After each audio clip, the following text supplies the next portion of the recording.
تو روزہ کہتے ہیں عرف شرع میں مسلمان کا عبادت کی نیت سے صبح صادق سے لے کر غروب آفتاب تک اپنے آپ کو قصدن کھانے پینے اور جماع سے باز رکھنا، کھانے پینے سے روک کے رکھنا، باز رکھنا، اور جماع سے باز رکھنا۔ عورت کا حیض و نفاس سے خالی ہونا بھی شرط ہے، یعنی حیض والی عورت، نفاس والی عورت، جو جس کو پیریڈ وغیرہ آتا ہے، جو ناپاک ہے، تو حیض اور نفاس والی عورت جو ہے وہ روزہ نہیں رکھ سکتی، بلکہ جب پاک ہو جائے تو حیض اور نفاس سے خالی ہونا یہ بھی شرط ہے۔ روزے کے 3 درجے ہیں، یہ تو میں نے ایک مطلقاً بات کہہ دی کہ روزہ کہتے کسے ہیں، لیکن روزے کے بھی درجے ہیں، 3 درجے، کیسے کیسے لوگوں کا روزہ ہوتا ہے۔ ایک بالکل عام روزہ، ایک خاص لوگوں کا روزہ، ایک اخص الخاص لوگوں کا روزہ۔ تو روزے کے 3 درجے ہیں۔ ایک عام لوگوں کا روزہ، وہ کیا ہے عام لوگوں کا روزہ؟ وہ یہ ہے کہ یہی پیٹ اور شرمگاہ کو کھانے پینے اور جماع سے روکنا، بس اور کچھ بھی نہیں، بس روزہ ہے، اور باقی گناہ کے کام میں بھی ملوث ہے، جو بھی کر رہا ہے، یہ عام لوگوں کا روزہ۔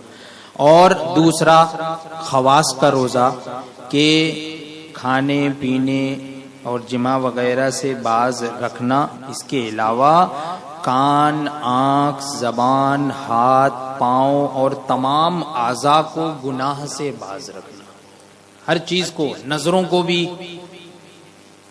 اور کانوں کو بھی، کوئی گناہ کی بات بھی نہ سنے، نظر بھی نہ اٹھائے گناہ کی طرف، برائی کی طرف۔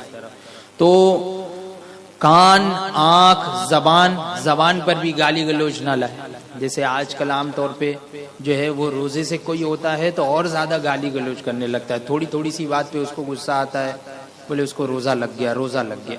ارے روزہ اگر لگے گا تو وہ گالی سے محفوظ رہے گا، اور روزے نے اس کو چھوڑ دیا ہے اس لیے وہ گالی گلوچ کر رہا ہے۔ روزہ لگنے کی وجہ سے کوئی گالی گلوچ نہیں کر سکتا، بلکہ روزے کی برکت اس پہ حاصل ہوگی۔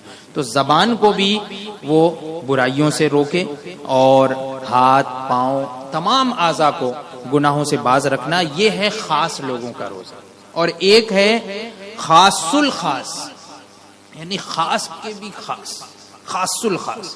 وہ کیا کہ جمیع ما سوی اللہ سے، اللہ تبارک و تعالی کے علاوہ جتنی بھی چیزیں ہیں، جتنی بھی باتیں ہیں، تمام چیزوں سے اپنے کو بالکلیہ جدا کر کے صرف اسی کی طرف متوجہ رہنا۔ روزے کی حالت صرف اللہ کی طرف متوجہ رہنا، ہر چیز سے جو ہے بے نیاز ہو جائے، کچھ بھی نہیں، کیا کام ہے، کیا یہ ٹینشن وہ ٹینشن، ہر چیز ہٹا دینا، یہ خاص الخواص روزہ ہے۔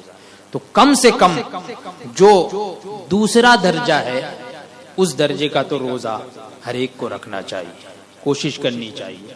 اللہ تبارک و تعالی ہمیں توفیق عطا فرمائے اس چیز کی کہ ہم اس طرح سے خواص کا جو روزہ ہے اس طریقے سے کم روزہ رکھیں کہ اپنے آنکھ، کان، زبان، ہاتھ، پاؤں، تمام اعضاء کو گناہوں سے بھی باز رکھیں۔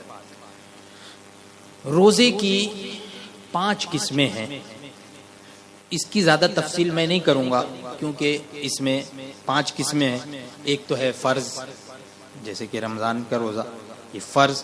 دوسرا ہے واجب، تیسرا ہے نفل، چوتھا ہے مکروہ تنزیہی، 5واں ہے مکروہ تحریمی۔ یعنی کب روزہ رکھنا فرض ہے، کب روزہ واجب ہے، کب جو ہے وہ نفل ہے، کب مکروہ تنزیہی ہے، کب مکروہ تحریمی ہے، یہ تفصیل ہے۔